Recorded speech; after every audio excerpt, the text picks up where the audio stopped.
ओम नमः शिवाय। देव दानव युद्ध कथा 36वां अध्याय पंचम खंड श्री रुद्र संहिता शिव महापुराण। व्यास जी ने सनत कुमार जी से पूछा, हे ब्रह्मपुत्र, जब भगवान शिव का संदेश लेकर दैत्यराज शंखचूड़ का वह दूत वापस अपने स्वामी शंखचूड़ के पास चला गया, तब क्या हुआ? उस दूत ने शंखचूड़ से क्या कहा और उस दूत से सारी बातें जानने के पश्चात दैत्यराज शंखचूड़ ने क्या कहा? हे महर्षि, कृपा करके इस संबंध में मुझे सविस्तार बताइए। व्यास जी के प्रश्न को सुनकर सनत कुमार जी बोले, हे महामुने, उस दूत ने अपने स्वामी शंखचूड़ के पास जाकर उसे भगवान शिव से हुई सारी बातें बता दी।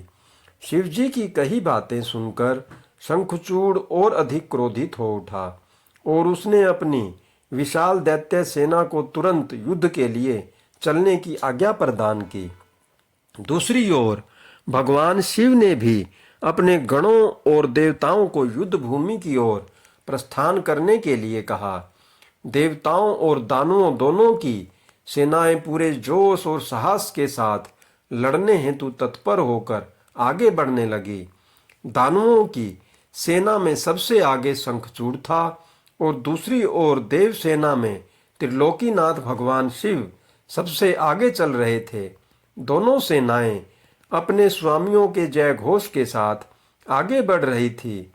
उस समय चारों ओर रणभेरियां बजने लगी थी। कुछ ही समय पश्चात देवता और दैत्य आमने सामने थे।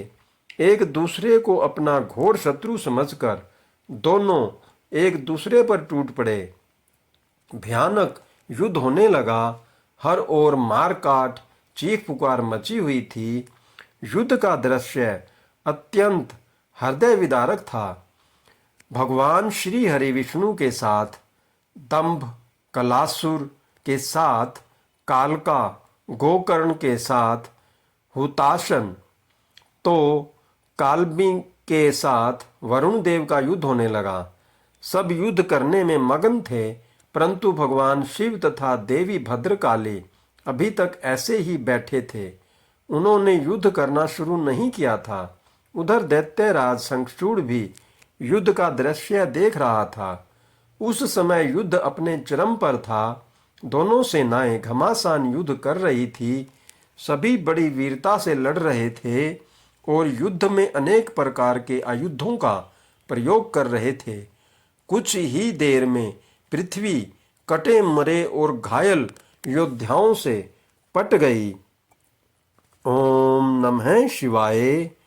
हर हर महादेव। जय शिव शंभू, जय भोलेनाथ, जय महाकाल। सभी भक्तों पर अपनी कृपा दृष्टि बनाए रखना प्रभु। अगर हमसे जाने अनजाने कोई भूल हो गई हो तो उसे माफ करना।